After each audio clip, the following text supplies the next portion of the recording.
எஸ்எம்ராணி, மல்லிமா டிவிபிஎஸ்எஸ் செய்திகள்.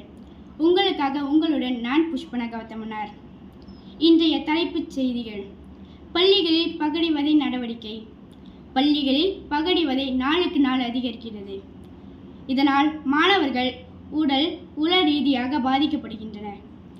பகடிவதை ஒரு மாணவனுக்கு சிறந்த எதிர்காலத்தை கொண்டு வராது.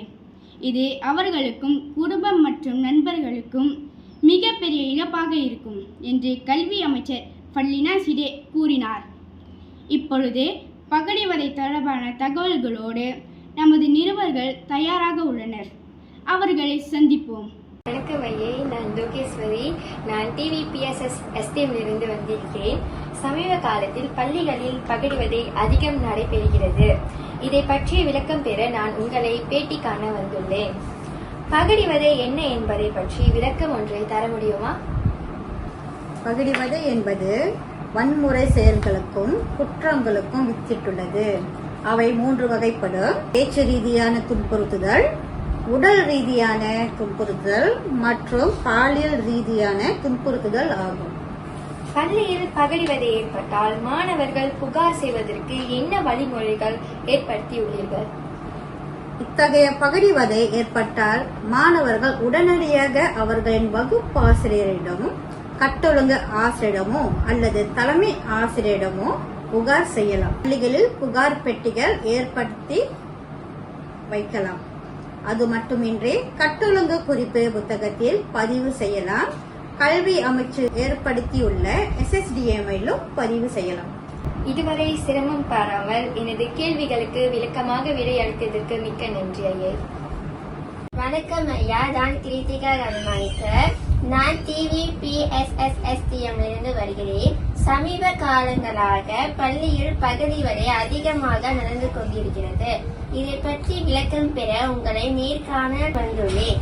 பள்ளியில் மாணவர்களிடையே எவ்வாறு பகடிவதை நடக்கிறது என்பதை சற்று விவரித்து கூற முடியுமா?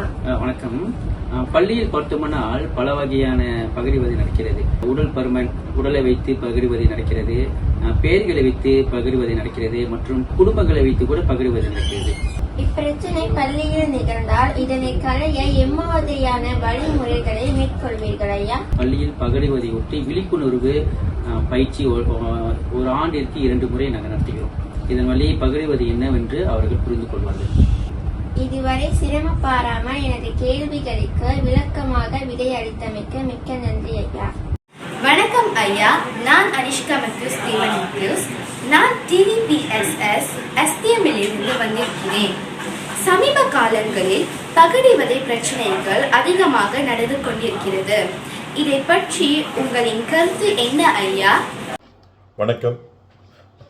தற்பொழுது இந்த பகடிவதை பிரச்சனை ஆரம்ப பள்ளிகளிலும் ஆரம்பித்து விட்டது. முன்பெல்லாம் இடைநிலை பள்ளிகளில் தான் அதிகமாக நடக்கும். இப்போது ஆரம்ப பள்ளிகளிலும் இருக்கின்றது.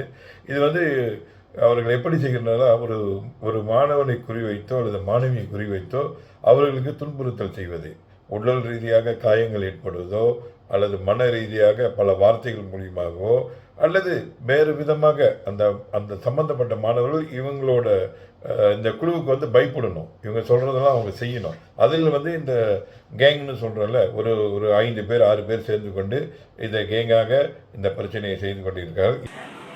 இது போன்ற நீதிமன்ற வழக்குகளை நீங்கள் சந்தித்தது உண்டா ஐயா? ஒரு சில மாணவர்கள் சேர்ந்து ஒரு மாணவனை கீழே தள்ளியதில் அவன் தலையில் அடிபட்டு அவன் கோமா நிலைக்கு சென்ற ஒரு கேஸும் எங்களுக்கு வந்திருக்கின்றது. சிலர் மேல் காயங்கள், உடல் காயங்கள் ஏற்படும் அளவுக்கு இவர்கள் அவங்களை தாக்கியிருக்காங்க. விளையாட்டாகவோ அல்லது ஒரு சந்தோஷத்துக்காகவோ அவங்க செய்யும் பொழுது அதன் விளைவுகள் எங்கே போகிறது என்றால், இந்த பகடிவதை செய்த மாணவர்கள் நீதிமன்றத்தில் ஆஜர்படுத்தப்பட்டு சீர்திருத்த பள்ளிகளுக்கு அனுப்பப்படுகிறார்கள். இதுவரை சிரமம் பாராமல் என் கேள்விகளுக்கு பதில் அளித்தமைக்கு நன்றி ஐயா. நமது நிருபர்கள் லோகேஸ்வரி, கீர்த்திகா மற்றும் அனிஷ்காவிற்கு நன்றி. பள்ளியில் பகடிவதையை ஒழிப்போம், அறிவார்ந்த சமுதாயத்தை உருவாக்குவோம். நிறைவடைகிறது மல்லிமா டிவிபிஎஸ்எஸ் செய்திகள். எங்களோடு இணைந்ததற்கு நன்றி.